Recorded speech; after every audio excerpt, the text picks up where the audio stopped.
Hi everyone, so for today what I want to show you is how to use FlipGrid as a teacher and the benefits of FlipGrid in your classes. So FlipGrid is an awesome tool because you can record videos and students can share these videos with one another, making your classroom a really nice community. So what you're going to go to is you're going to first sign up, educator sign up, click on there, log in with your Google account. Once you log in, this is your dashboard. So you have your tabs, discussion, discovery, activity, mixtape, shorts, and grid pals. At first, you're not going to have anything here unless you have used it in the past, right?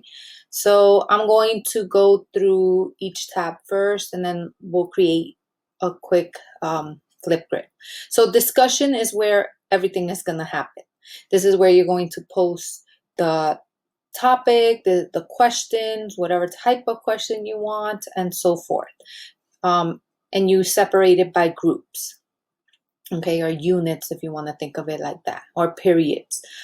Discovery is if you want to search something that others have done. So maybe you're working on a specific topic and you want to see if there's anything interesting in that for that topic that you could use that has been pre-made, right? Activity, at first you're not going to have any of this because you haven't posted any videos.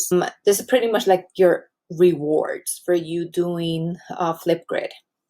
The more you post, the more you're going to get, more achievements, and so forth. Mixtape is my favorite. Mixtape I use as my answer keys. So I have my students do the work, and then I just steal their answers and make an answer key there. Shorts are you want to make quick short videos to say hi to your students or just give them quick instructions or anything like that. That's what you would want to use shorts for. And grid pals, the last thing, is if you maybe want to collaborate with other people who use FlipGrid, who teach maybe the same subject as you, and you want to swap knowledge. So let me go back to discussion. In discussion, you have this topics and you have groups. So I like separating everything in groups. So the first thing I'm going to do is create a group. So let's say I want to create an algebra group by period. Maybe I want to create a group in terms of a unit. It all depends on what you want to do, right? So I'm going to just do algebra 1 period 8. I choose student email, so students log in with their Google School email. Next, and that's our school email, so that's what I'm going to use. No guest password, and next. Now you can use and create your topic. So let me exit out of this, and I'm going to go to my algebra 1 period 8. That's my group that I'm working with. I could change the header if you want to change the header, make it fancier. If I click on that little pencil, I go back here. I could rename it if I don't like that name. This is the code it says, but the code doesn't matter because we're going to be using Google Classroom to help us connect both FlipGrid and our students, right? So I'm not changing anything. I'm making sure this group is active. You could hide it, so you could pretty much not deal with this if you don't want to, or if you don't want to have this period anymore or this group. And here is where I usually start personalizing my things. So you could use, just so everything is slightly different, I change for whatever topic or my group I'm working with, I usually change it. So last year I used, I only did this for one course. So I ended up just doing units. So unit 1 was, if we were on rationals, I tried to look for a picture that looked like that. I'm pretty sure you could create your own headers. It gives you the dimension, so I'm pretty sure you could do that. But I'm not going to do anything so crazy here. I'm just going to choose this. This looks nice. Update group. And there's my new header, my new logo. Now I'm going to be able to create a topic. So in this specific class, I'm going to add a topic.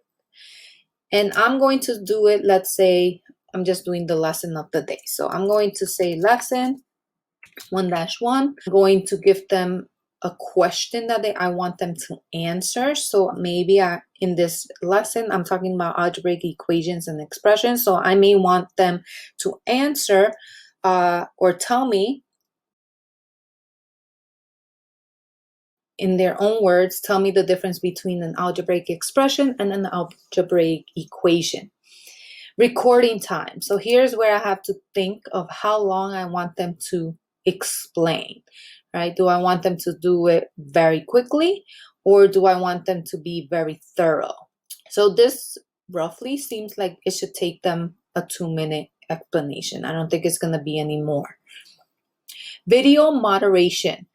If you don't click on that, then every single video that your students upload will not be viewed by other students. So this is very, very important for if you're actually doing some sort of assessment with this, right? You don't want them to be cheating and telling and copying each other's explanations or work. So you do not want to click this. If you want it to be a discussion, like a class discussion, then yes, you will want to click on that circle, right? You want to open it up. You want everyone to share and everyone to see what they're posting at the time they post. So that is up to what you're deciding to use this for. Media, you could create your own little video to tell them what it is they have to do. You could upload a video and so forth. Down here, access control, set custom topic access. So you want it to be to your students for that. I'm just going to leave that off, but I guess you could customize that if you want. So I would think that you would use this if you're making it not only public to the school itself, but you're giving different people permission. So I'm just going to leave it blank. If I click on more options, you could input attachments from your Google Docs and link that here. You can, the topic status, you could keep it active. You could freeze it once you don't want any more videos. So it's kind of like if you want this to be a review before a test, you don't want it to be open during the test. I don't know. You want to freeze it. And you could also hide it. You could schedule times. So I use this a lot. I like the schedule feature. So sometimes I'll tell them you only have 3 days to submit your work. So I'll give them the 3 days so I don't forget to come and freeze it, and it automatically freezes it for you. If not, it's going to be open from the time you post and it'll never close. It'll never freeze. You could get your own notifications, right? So depending on how you like your notifications, you may not want that. Selfies and videos. This is more for when they're doing their own videos. I keep that as theirs because they start getting very fancy when they start working with the FlipGrid. So some of them take their own selfies, they edit their selfies and so forth. So I leave this all as is. If you want students to like other videos, you decide what it is that you want here, right? Video comments. Do you want students to comment on each other's videos? Maybe, maybe not, and so forth. So I'm just going to leave that like that. And basic feedback is what I'm going to give. If you want a specific rubric or you have a specific one, then you will want to do custom feedback. I'm going to go basic and create my topic. As soon as I click the create my topic, it provides me with a link.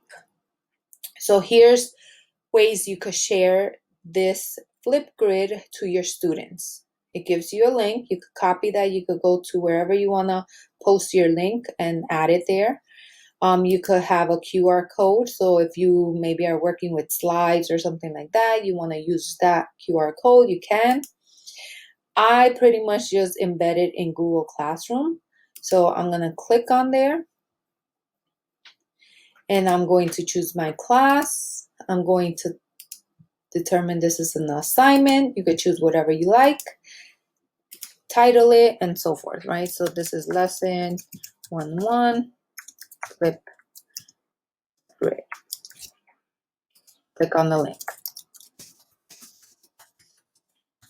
And give it points if you want, date it, choose a topic. I'm not doing all of that. I'm just going to assign. As soon as I click assign, I could view the post on my Google Classroom. And right here on my stream, there's my post. I could go to my instructions, or students are going to go to instructions and just click on the link. Automatically, it's going to make them go or log into the FlipGrid using their Google account, because that's what we said we wanted. It has to be their school account. So they'll log in and then they'll be able to start doing their recording. FlipGrid does have an app, so sometimes students will do this on their phone. The app comes in handy for when you're asking them to show work on paper and videotape their explanation. So in my video, so I'll show you.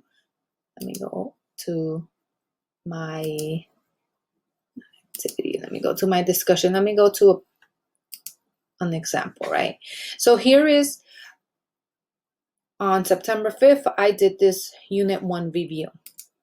If I click on here and I click on the student, so let me just click on this student. Of course, she didn't do the best job because she flipped her camera. This is something that I did have to show them how to do once I realized that. So I gave them the question, or they had the worksheet, and they had to explain the process, right? They were explaining, they're showing me their work, their video, they're recording themselves. So they were all working from their phones. Not many students were actually doing this from a computer. So the phone app comes in handy for stuff like this, where you're doing some sort of recording explanations. I liked having them do the reviews because I did not do any review in class. I gave them a set date for them to submit their review. I would review their work and I will pick the person who created the correct answer, or who produced the correct answer and the best explanation to that answer. So they were pretty much teaching each other.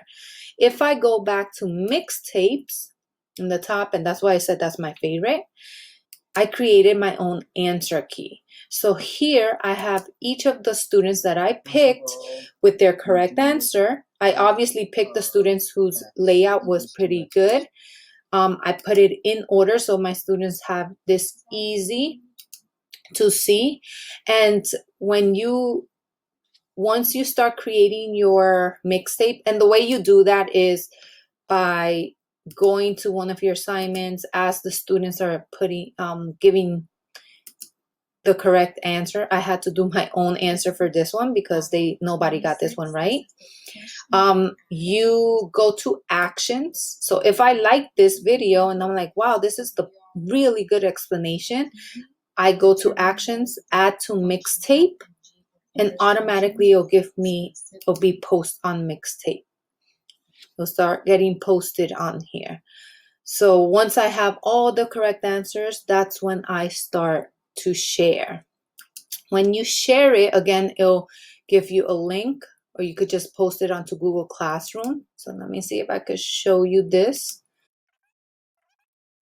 When students click on here, it shows them each of their work. So they won't need to go through every single question if they only struggled on one specific question, right? At the very end, it tells you who's your star. So it gives them kind of like a nice little shout out. Like, good job, guys. you were picked for my answer key. I did change it up every single unit. I tried to not use the same people over and over again. And that's pretty much it. So as far as FlipGrid goes, you could use it something similar to this. You could get a little more involved and somehow maybe go into the discovery. These look very fancy. But what I'm thinking of doing for FlipGrid is probably doing some sort of review where they're going to be sharing their work, and actually posting a short answer question where they're going to have to explain a problem. So they'll actually have to explain. So you have to make sure that if you're doing it in terms of a test, that you hide their responses, that you don't make it viewable until you approve or until you want to show each of their answers. So hopefully that helped. Hopefully you guys use FlipGrid because it is a very, very awesome tool.